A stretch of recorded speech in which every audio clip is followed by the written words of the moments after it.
Bom dia, sexto ano, tudo bem? Hoje, segunda-feira, temos aí aula de gramática, continuação da aula da semana passada. E hoje nós estaremos aí corrigindo os exercícios. Esses exercícios ainda são relacionados aos pronomes, tá? Então, os pronomes demonstrativos, os indefinidos e os interrogativos, que foram os pronomes estudados na aula passada, e os exercícios feitos, né, que vocês já fizeram, que nós iremos corrigir agora, também são relacionados aí ao uso dos pronomes. Então, agora, nesse primeiro momento, nós estaremos aí fazendo a correção dos exercícios, e em seguida eu volto com a outra página para mostrá-los quais são os exercícios que vocês estarão fazendo em casa, tá? Então, agora nós vamos partir para a correção. Deixa eu só aumentar aqui para ficar um tamanho bom. Então, aqui nós já conceituamos a questão dos pronomes e agora nós já iremos passar aí para os exercícios, tá? Pronome demonstrativo. Observe as cenas a seguir, atentando-se para os termos em destaque. Então, aqui nós temos o este, nós temos esse e nós temos aquele. Então, cada um aqui está mostrando, né? No caso aí, um animalzinho, né? Um pet. E o pronome que foi utilizado, ele vai de encontro com a posição, né? A localização em que o ser, né? No caso aí, se encontra.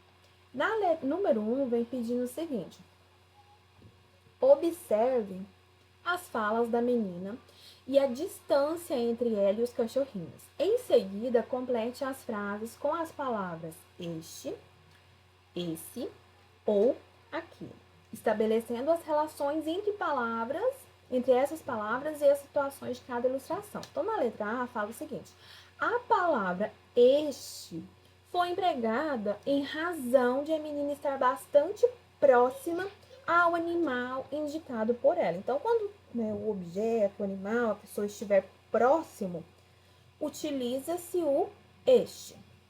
B.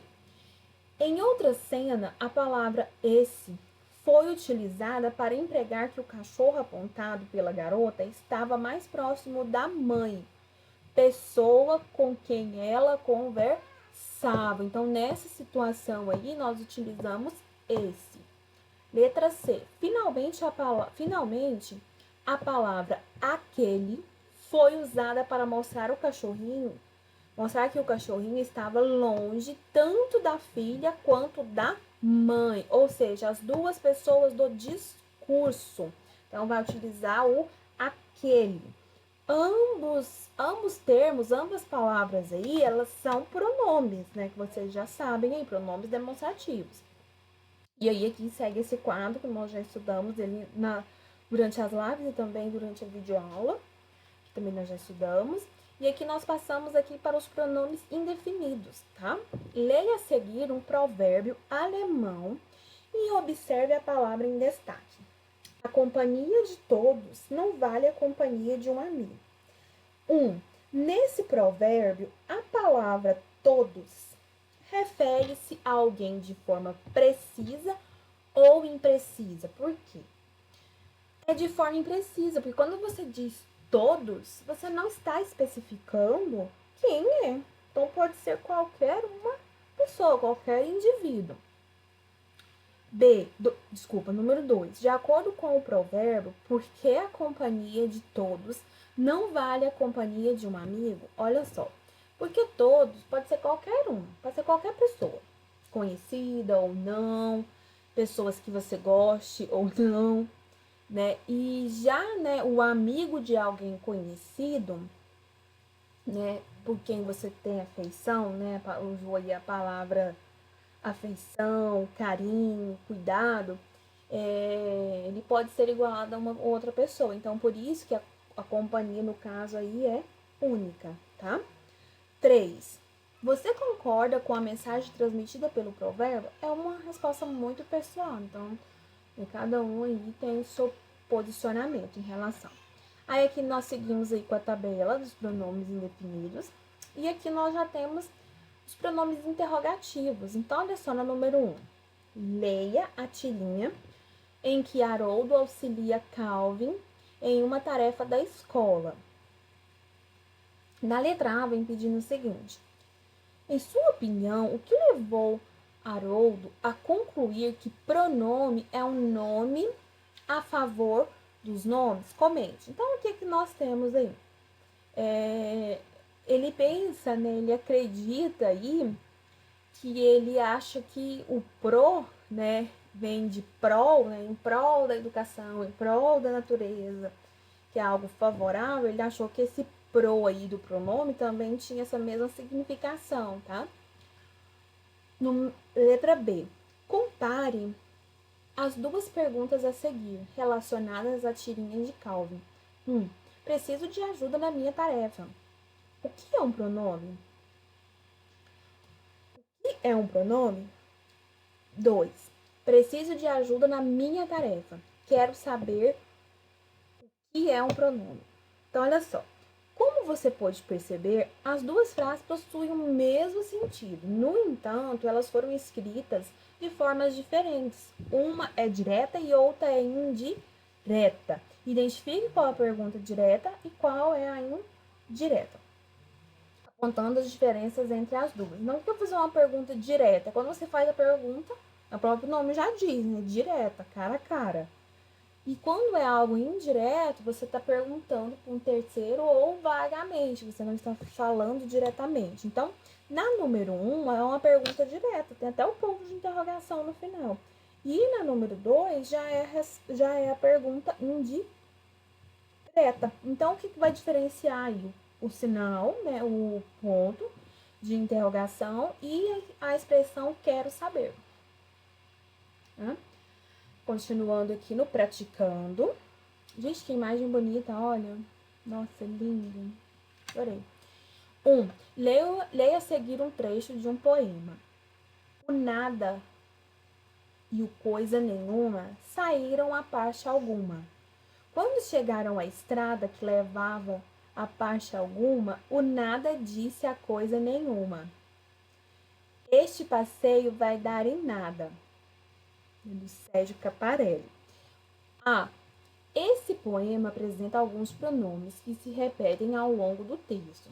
Quais são esses pronomes? Sublinhe apenas uma vez no poema. Então, já tem aqui, né, o nada, o nenhuma, alguma, tá? São pronomes aí indefinidos, tá?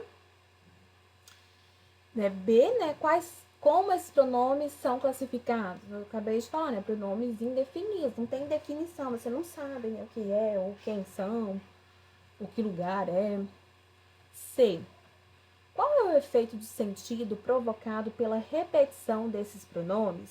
Então, olha só, quando, né, tem a utilização aí dos pronomes indefinidos, no lugar dos substantivos, né, ou seja, que está dando nome às coisas, ele se torna impreciso, né, vago, né, gerando assim um certo humor, né, uma certa graça, porque os pronomes indefinidos você não sabe, você não consegue ter precisão, você não consegue entender e saber de quem é que está se falando ou do que está sendo falado. D.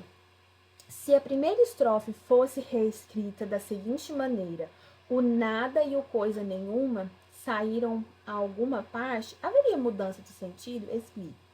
Sim, né? Por quê? Porque quando faz essa inversão de ordem, né, de parte alguma, de alguma parte, tem sim alteração de sentido. Porque na primeira está informando, está dizendo que eles não saíram. E na segunda, né, mostra que eles o quê?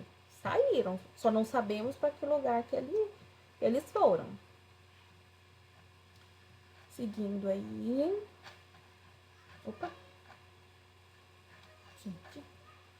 E no verso, este passeio vai dar em nada, o pronome indefinido nada significa nenhuma coisa. No entanto, em alguns contextos, ele pode significar alguma coisa. Identifique os sentidos que o pronome nada apresenta no diálogo a seguir. Letra A. Você não quer comer nada? Então, esse nada aí significa o quê? Alguma coisa. Nada. Estou sem fome. Aí já mudou o sentido, porque nenhuma coisa.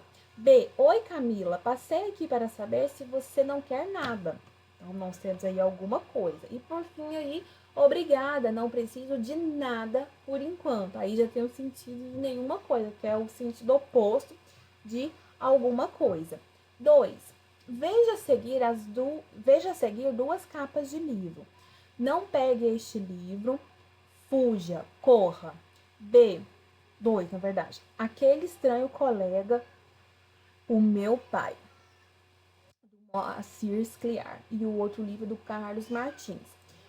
A. Identifique na capa de cada livro um pronome demonstrativo. Então, aqui na primeira nós temos o este e na segunda nós temos o aquele. B. O pronome demonstrativo aquele, dependendo do contexto em que é empregado, pode indicar distância física ou afetiva em relação ao interlocutor. Qual sentido esse pronome expressa no título do livro 2? Então, o pronome aquele, né, no título aí, ele está indicando distância afetiva em relação ao pai. Então, assim, aquele estranho colega, o meu pai, então tem um afastamento, não tem intimidade, tá? Então, aí os laços aí de amizade entre eles, né, foram o quê? Deixados, né, por algum motivo, tá? Seguindo aí.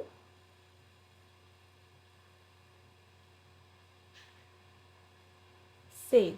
Na capa. Opa, apertei rápido. C. Na capa.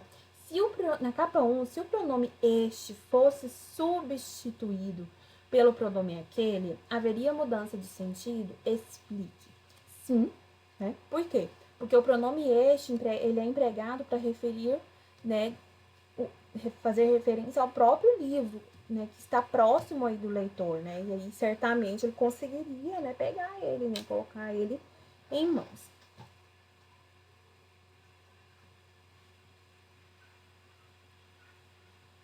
D.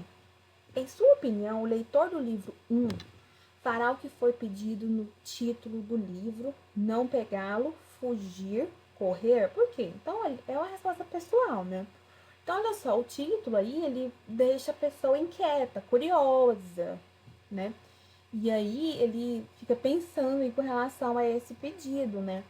Então, o livro, né, o leitor, né, ele vai acompanhar, vai observar no livro, vai fazer essa leitura para saber, né, qual foi o motivo de, né, do livro ter recebido esse livro. É igual o filme. Você vê um título do filme, você observa o quê?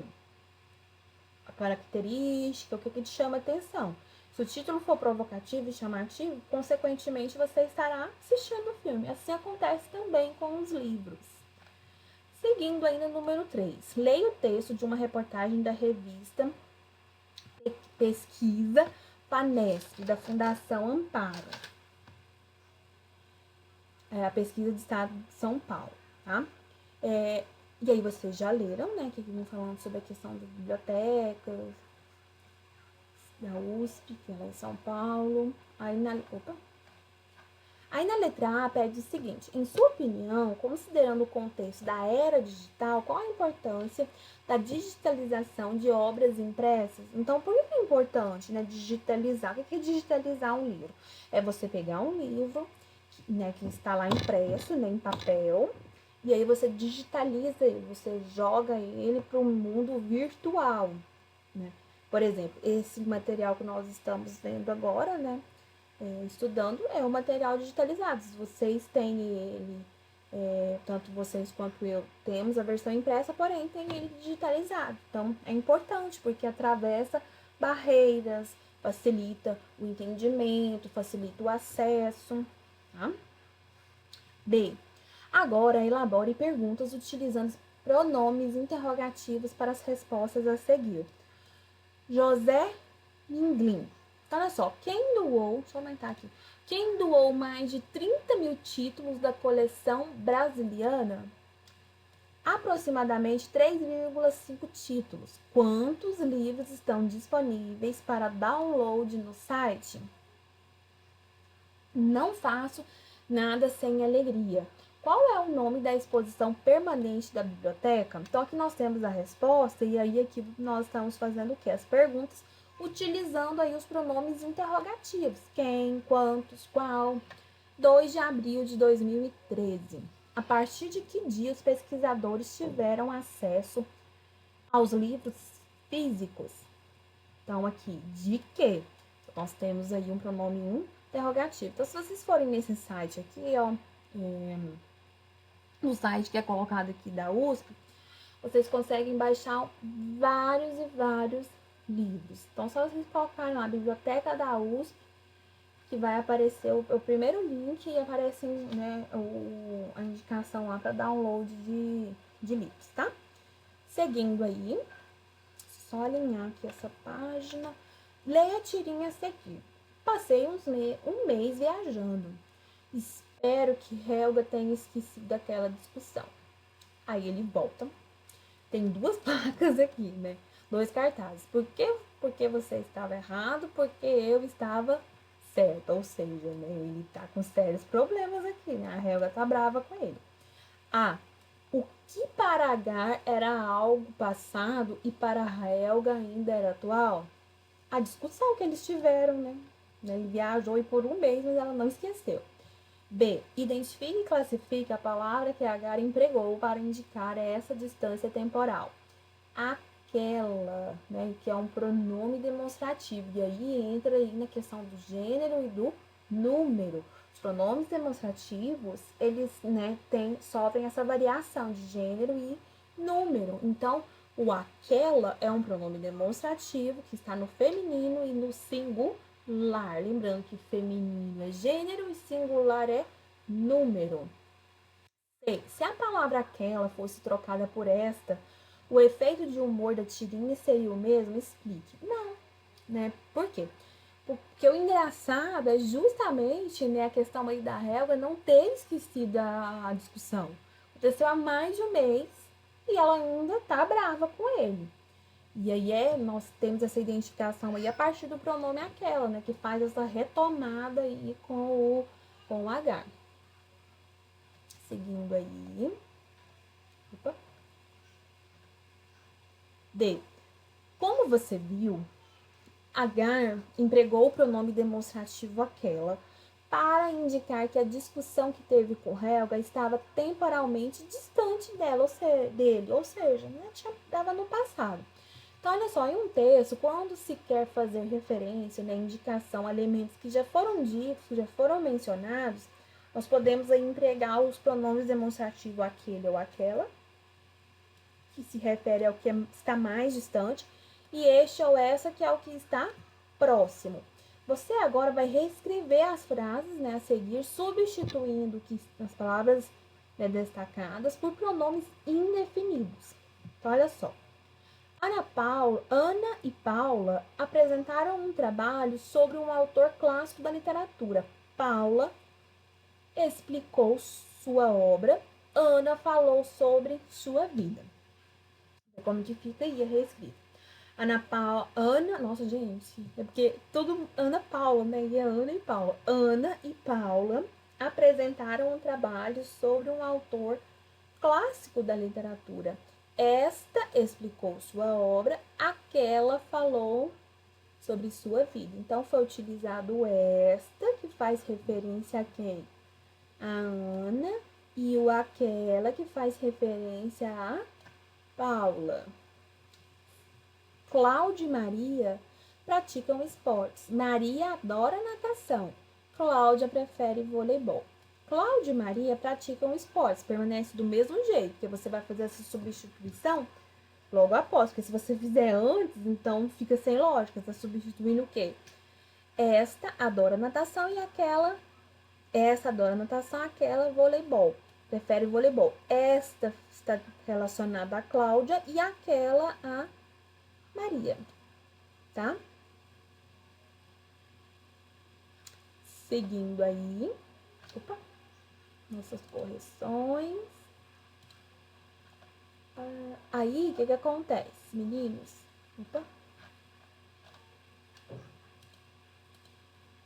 Pronto. Número 1. Dependendo da posição que ocupam em uma frase, os pronomes indefinidos apresentam sentidos diferentes. Leia as frases a seguir, sublinhe a expressão que indica o sentido de cada expressão destacada. Em algum lugar, essa caneta deve estar. Então, aqui é um lugar o quê? Indefinido. Esta caneta não está em lugar algum. Nenhum lugar. Aqui. Pronto. Não consegui fazer certos exercícios de história. Alguns exercícios. Esses são... Nossa, gente, apertei. É só de encostar, tão sensível a página. Esses são os exercícios certos para os meus alunos. Eles conseguirão aprender todo o conteúdo da matéria. Exercícios adequados. E não ligue para o que uma pessoa qualquer diz. Toda pessoa boa ou pessoa sem importância. No caso aí, pessoa sem importância. F. Qualquer pessoa pode praticar ações de cidadania, basta querer. Toda pessoa, tá? Então, essas foram as correções que nós fizemos agora, tá? Da página 88 a 84, tá? Vamos aí para agora mostrar. Agora eu vou mostrar para vocês os exercícios de casa, que são esses aqui. Responder os exercícios da página 99 a 105, da seção Para Quem Quer Mais. Essa seção, vou mostrar aqui para vocês. Que consiste aqui essa seção, essa parte aqui do livro? É uma parte de revisão do módulo, tá? No caso aí do módulo 3. Por que é importante fazer essa seção aí do livro? Porque ela revisa todo o conteúdo, né, do bimestre que vocês viram. Então, como nós iremos fazer diagnose, atividades, né, dentro aí do conteúdo, então é importante que vocês façam, tá? Esses exercícios, né? Qualquer dúvida, eu estou à disposição, só vocês me procurarem para tirar dúvida. E nós também temos as lives, que tem como intuito tirar dúvidas e falar sobre os conteúdos, tá? E uma ótima semana para vocês, tudo de bom, um beijo, cuidem-se e até a próxima aula. Tchau, tchau!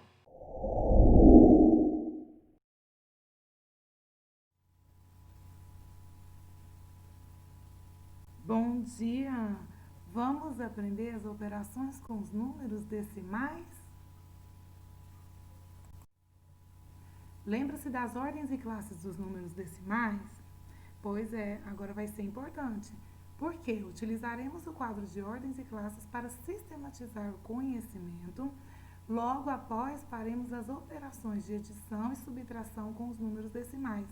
Vai ser muito legal, principalmente porque, como foi falado anteriormente, esse conteúdo tem muito a ver com a nossa realidade, já que tudo que a gente faz envolve dinheiro, medidas e os números decimais estão lá.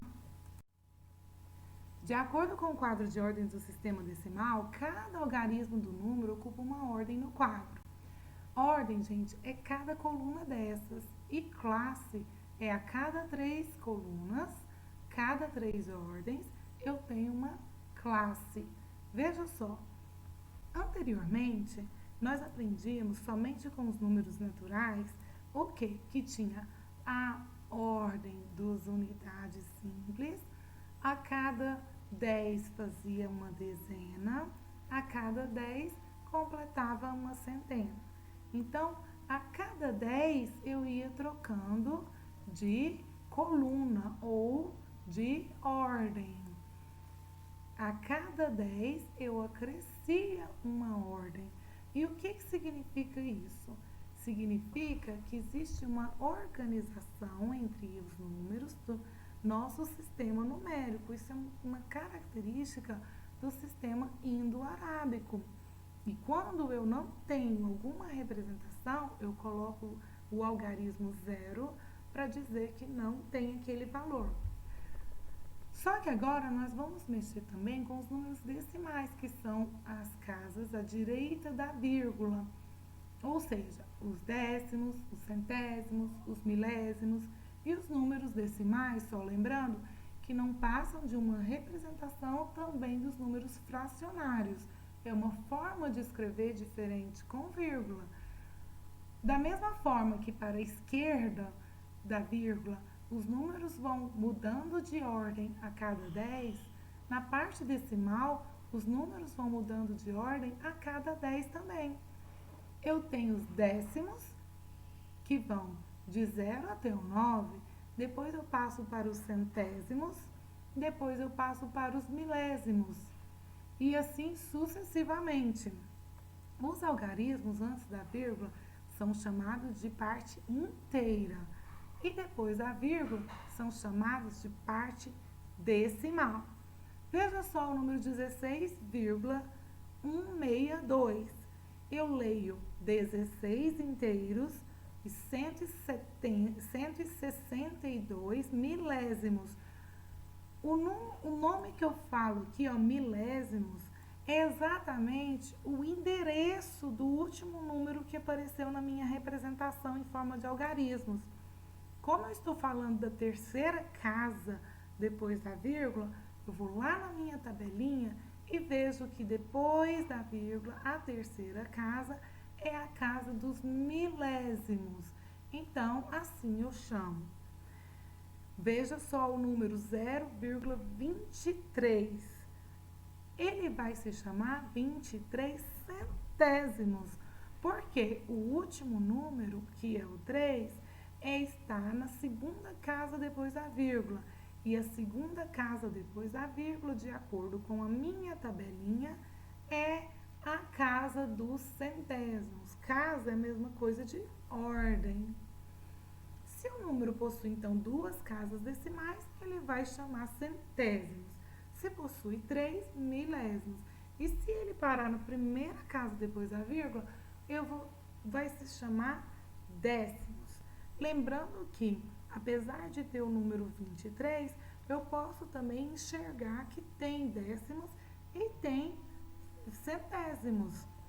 Observe que o número de décimos aqui é o 2.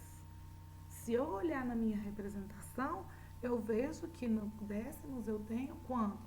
2. E dos centésimos eu tenho o número 3, ou 23 centésimos. Nós vimos isso na aula passada, que cada númerozinho, então, tem a sua nomenclatura. Terceira casa depois da vírgula, milésimos. Segunda casa depois da vírgula, centésimos. Primeira casa depois da vírgula, décimos.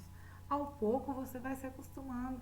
E que legal seria se você tivesse um cachorro chamado Décimos. Pense bem. À esquerda da vírgula eu tenho unidade simples, que é o número 4. O 3 está na casa das dezenas. O 2 azul está na ordem das centenas. Unidade de milhar. Assim eu vou tendo centena de milhar, dezena de milhar, centena de milhar. Depois eu passo para os milhões e assim por diante. Lembrando da importância da vírgula para separar a parte inteira da parte decimal.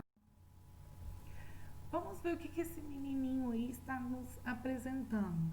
Ao representar os números no quadro de ordens, devemos estar atentos à importante função da vírgula, que é separar números inteiros de decimais. Não troque a posição da vírgula que o número vira outro número, tá? Veja só que eu tenho 2,25. 2 é inteiro e vírgula 25 é a parte decimal. Vale lembrar que a cada agrupamento de 10 unidades temos uma ordem. Por exemplo, assim como a cada 10 unidades temos uma dezena, a cada 10 centésimos eu tenho décimo. E a cada 10 décimos eu tenho uma unidade.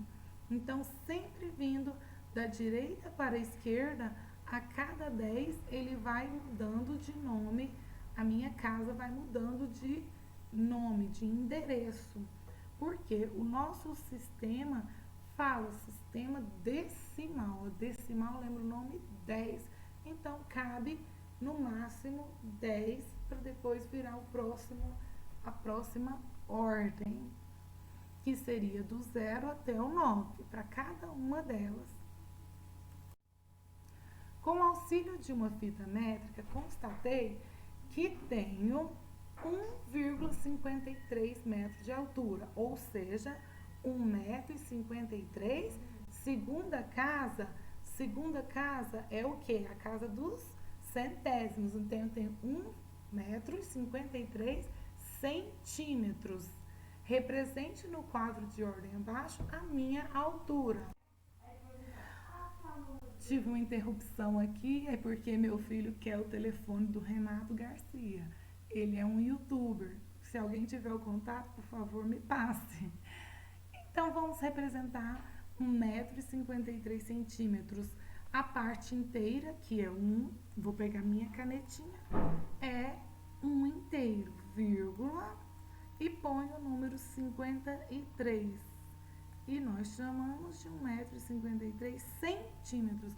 Veja que a palavra centímetros lembra o número 100, que seriam duas casas depois da vírgula, como se eu estivesse representando com 0, 0. 100 não é 0, 0. Agora vamos ajudar Cauê a colocar o número 2,25 no quadro de ordens. Registre esse valor no quadro. Gente, 2,25 é a mesma situação. O 2 na parte inteira, vírgula debaixo de vírgula, e eu ponho o número 25.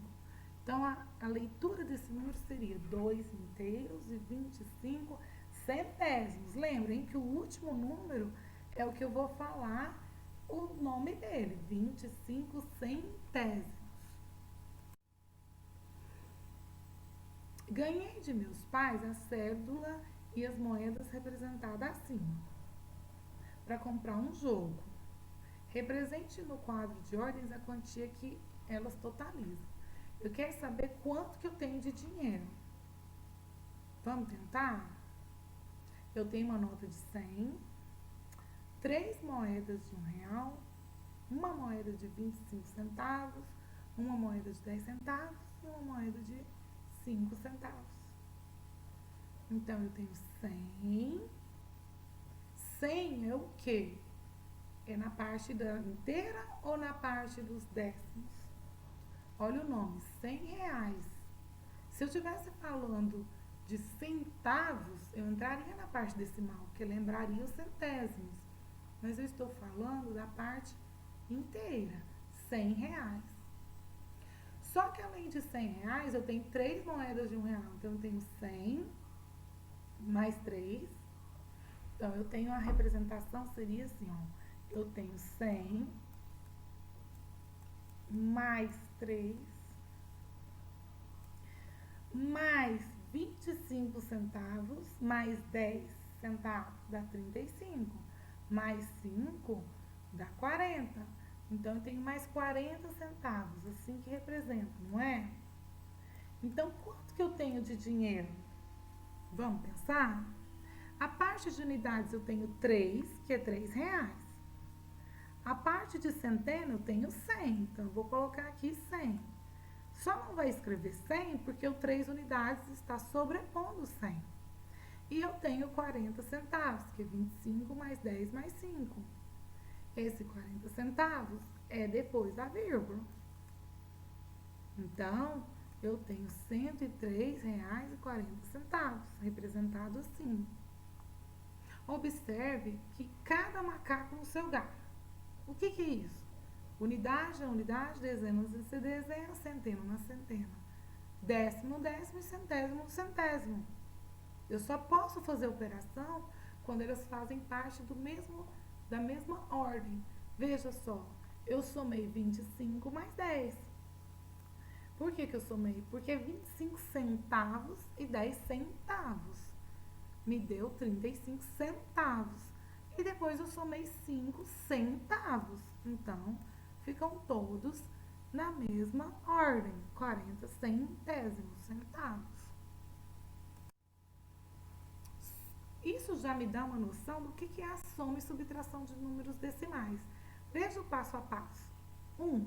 Para somar ou subtrair números decimais, Você precisará organizar os números de acordo com as suas ordens e classes. Gente, se você não gosta de organizar nada na sua vida, sua mãe reclama que você é baguncento, você vai ter um pouco de dificuldade. Mas é o momento de aprender. Quando a gente pensa em departamentalizar, colocar uma gaveta só de cueca, de calcinha, uma gaveta de meia, uma gaveta só de blusas, uma gaveta só de shorts, isso já está me dando uma ideia de facilitar a minha vida. Cada gaveta coloca um tipo de acessório.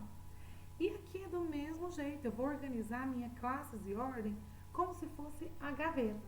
Vai ter a gaveta da centena, a gaveta da unidade, a gaveta da dezena, a gaveta do décimo, a gaveta do centésimo, a gaveta do milésimo. E assim, eu só posso optar por aquelas que estão dentro da gaveta. De forma que a vírgula fique debaixo da vírgula, vírgula debaixo de vírgula. Veja só. Você tem o número 23,45 e quero somar com 71,08. Aqui falou uma importante informação. Vírgula debaixo de vírgula. Então, vamos organizar aqui como se fossem as minhas gavetas. Essas gavetas são as colunas das ordens, onde eu tinha o milésimo, o centésimo e o décimo. Aí vinha a vírgula, vou colocar a coluna ou gaveta da vírgula. Depois vinha a unidade e dezena na parte inteira. Como que eu represento 23,45? 2 dezenas, 3 unidades. Ponho a vírgula debaixo de vírgula. E o 45 centésimos. 45. Agora vamos ver o 71,08. É do mesmo jeito. 7 dezenas, 1 unidade. Vírgula debaixo de vírgula. 0 décimos e 8 centésimos. Agora eu vou fazer a soma. Olha o passo 2. Depois você faz a operação dos algarismos de mesma ordem, tanto da parte inteira quanto da parte decimal. Vou passar o traço e vou somar. Quanto que é milésimo? Nem preciso colocar, não estou falando dele. E de centésimos? Eu tenho 8 mais 5. 8 mais 5 é quanto? 13, não é? Então, eu ponho 3. Não cabe o 13, porque eu lembro que eu falei para vocês que cabe do 0 ao 9. O 3, então, vai lá para a parte dos décimos. Sobe 1. 1, né? 4 mais é 4. Mais 1 é 5. Lembra que falou vírgula debaixo de vírgula? Então, a minha resposta também vai ter a parte da vírgula. Unidade, 3 mais 1, 4. E a dezena, 7 mais 2, 9. Então, a minha resposta é 94 inteiros e 53. Lembra que eu falei para vocês que o último número fala o endereço dele, o nome que eu vou falar? 53 centésimos, porque está na segunda casa depois da vírgula, ó. Centésimos. Agora vamos fazer essa operação. 6,1 menos 4,9. Depois que você faz bastante operações com a tabela, você pode deixar a tabela de lado e fazer simplesmente as operações com os números apenas. Lembrando de colocar número debaixo de número e vírgula debaixo de vírgula. 6,1 menos 4,9. Vamos fazer? 1 perde 9? Não, tem que pegar emprestado. Ao pegar emprestado, 6 vai ficar 5 e vai emprestar 1 para o outro. Ao emprestar, virou uma unidade mais um décimo. Ficou 11. 11 tira 9? Sim, fica quanto? 2. Beleza? Esse pegou emprestado, então ficou 5 menos 4, 1. E a resposta, vírgula debaixo de vírgula, ficou 1,2. Agora, olha a letra C e a letra D. Os números não estão completos. Tem um número que tem vírgula e o outro não tem. O que fazer? Se você observar bem, todo número, por mais que ele esteja na parte inteira, é possível que eu escreva ele como vírgula. Professora, sim. Todos os números presentes na nossa vida, uma data qualquer de aniversário, uma medida, todos eles podem ser escritos com vírgula, mesmo que depois da vírgula venha o zero. Por quê? O que é zero? Zero é ausência de valor, significa que não tem nada lá. Então, eu escrever 12 ou 12,00 é a mesma coisa. Então, se eu colocar aqui 12, vai ficar uma dezena e 2 unidades. Vou pôr a vírgula e vou colocar 0, 0.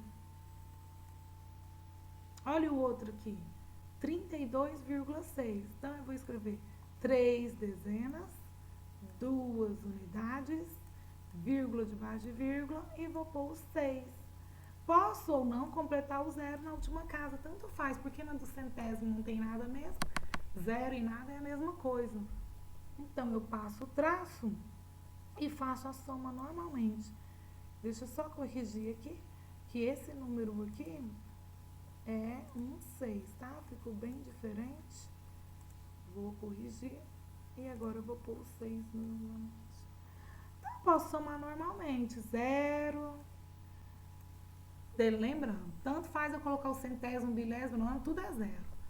Mas no décimo já não é 0, é 0 mais 6, fica 6.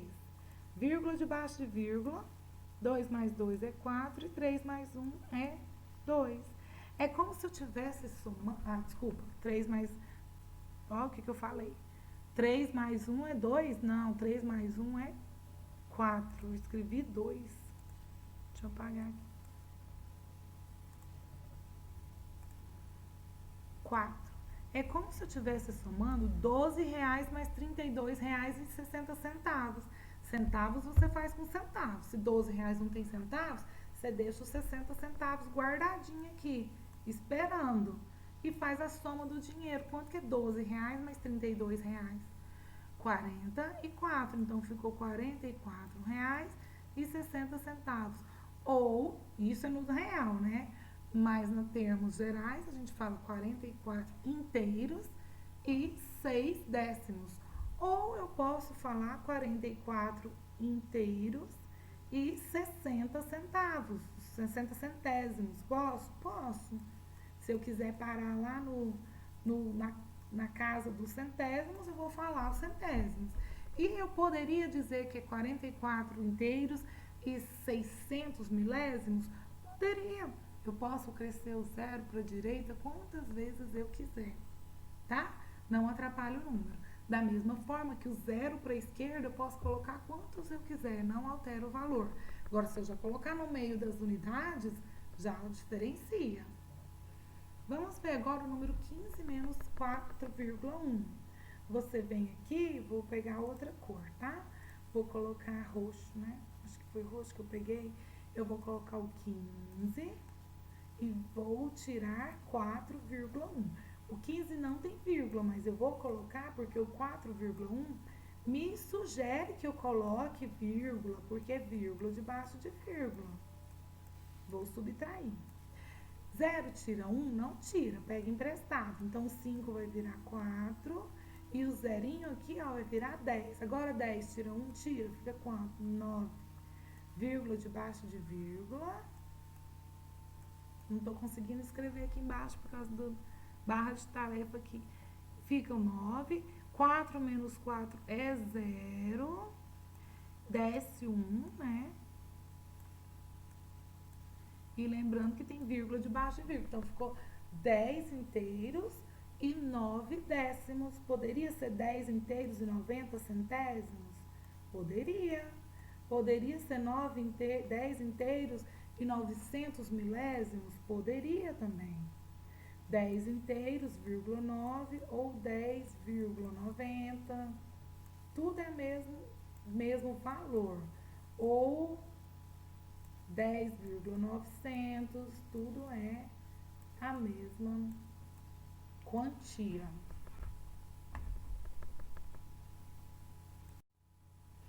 Soma e subtração com os números decimais. Vocês estão vendo esse brigadeiro ali embaixo? Que delícia, hein? Gosta de brigadeiro? Eu prometi brigadeiro pra vocês. Da gourmeteria da Val. Lembra que a Val faz brigadeiros? Olha esse problema exemplo. Leandro decidiu comprar ingredientes para fazer brigadeiro. Foi ao supermercado com R$ 50. Ele comprou um Toddy de R$ 6,99, um leite condensado de R$ 4,99, chocolate granulado de R$ 1,85. Quanto sobrou de troco para Leandro? Primeira coisa que eu tenho que saber na hora de resolver um problema, eu tenho que ter evidente o que é dado e o que ele se pede. Dado é o que ele deu, o que se pede é o que ele pediu. Então, quais são os dados? Os R$ 50 de dinheiro que ele tem. Também, ele comprou um Toddy, eu esqueci de colocar uma vírgula aqui, comprou um Toddy de R$ 6,99. Então, isso aqui ele já começou a gastar, né? Porque comprou, ele está fazendo o quê? Está tirando, perdendo. Isso lembra a operação de subtração. Ele comprou também um leite condensado, gastou R$ 4,99. Chocolate granulado, R$ 1,85. Pergunta, o que se pede? Quanto sobrou de troco para o Leandro? Como que a gente vai resolver? Existem duas formas. Ou eu pego R$ 50 e vou tirando de um em um, ou eu faço o que a maioria faria, somaria tudo o que ele gastou e depois tiraria do dinheiro para saber quanto que vai sobrar. Não é assim no supermercado? Primeiro soma tudo, depois subtrai para saber, para devolver troco? Então, vamos fazer assim. Eu vou somar todos os valores e depois eu vou tirar da parte principal, que é o que ele levou para o supermercado. Então, vem comigo. Nós vamos somar R$ 6,99 do Toddy, tá bom? Eu vou somar R$ 4,99, lembrando que a vírgula é debaixo de vírgula. Eu vou somar R$ 1,85, que é o valor do granulado. Vírgula debaixo de vírgula, centésimo debaixo de centésimo, décimo debaixo de décimo e unidade debaixo de unidade. Então, vem comigo. 9 mais 9 dá 18 e 18 mais 5 é 23. Ponho 3 e sobe 2. 9 mais 9 é 18 e 18 e 8 dá 26. 26 mais 2 dá 28. Ponho 8 e sobe 2.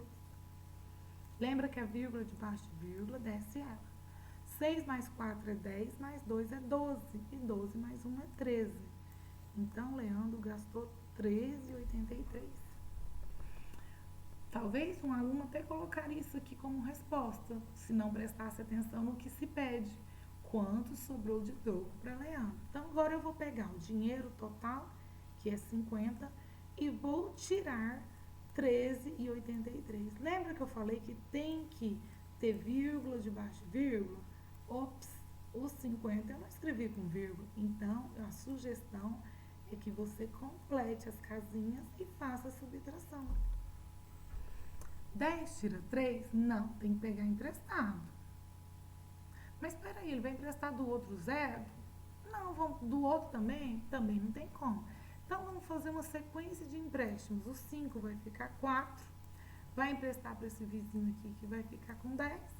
Que vai emprestar para esse vizinho aqui, que vai ficar com 10.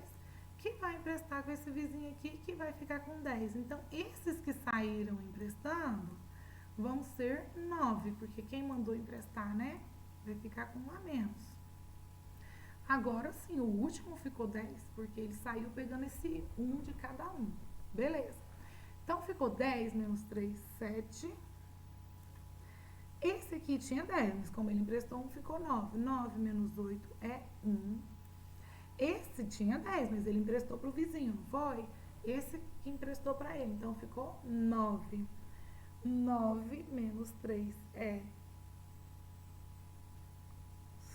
6. Lembrando que tem que ter minha vírgula debaixo de vírgula. E esse 5 foi o principal, que emprestou uma dezena para todo mundo. E ele ficou com 4. 4 menos 1, 3. Então, sobrou R$ 36,17. Como a gente descobre se está certo? Você pode fazer a famosa prova real. O que é a prova real? É você fazer a operação inversa para saber se bateu com o valor inicial. Então, se eu somar o meu troco com o valor do produto, tem que dar R$56. Vamos fazer?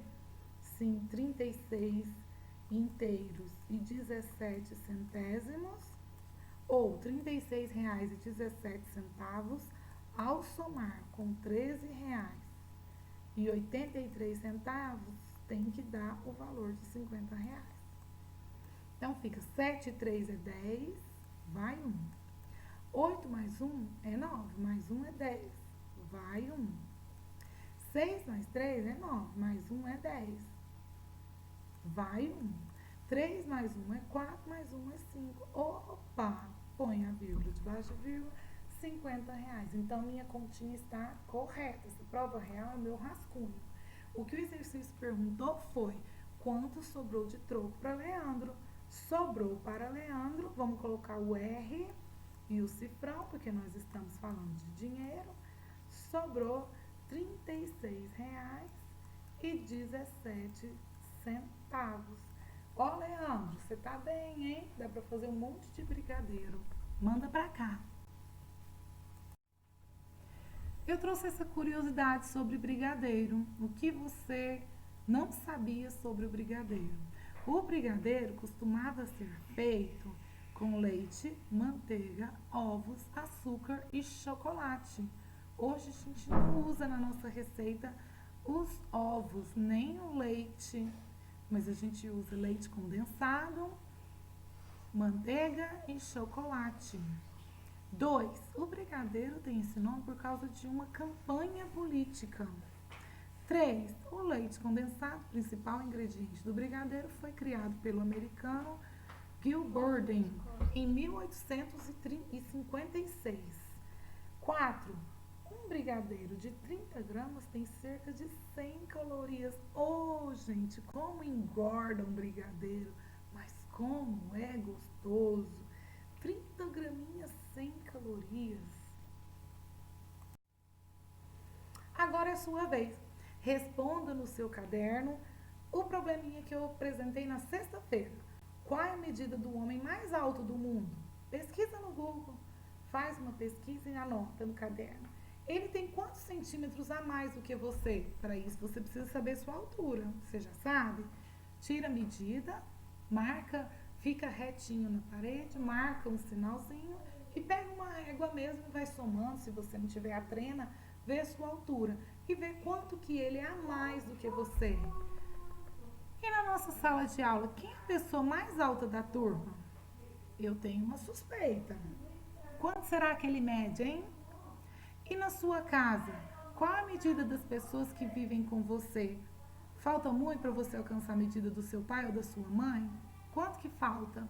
É tão bom a gente ter essas referências, né? Eu encerro essa aula desejando uma ótima, abençoada semana. E essa frase aí para você, ó, que não lhes falte bom humor para enfrentar as caras feias do dia. Vocês estão muito com cara feia? Acho que a maior cara feia é a nossa quando a gente olha no espelho com aquele tédio e fala mais um dia. Mas, gente, vai chegar no final rapidinho. Se Deus quiser, todos nós com saúde. E estaremos juntos novamente, presencialmente, no ano que vem. Um beijo para vocês.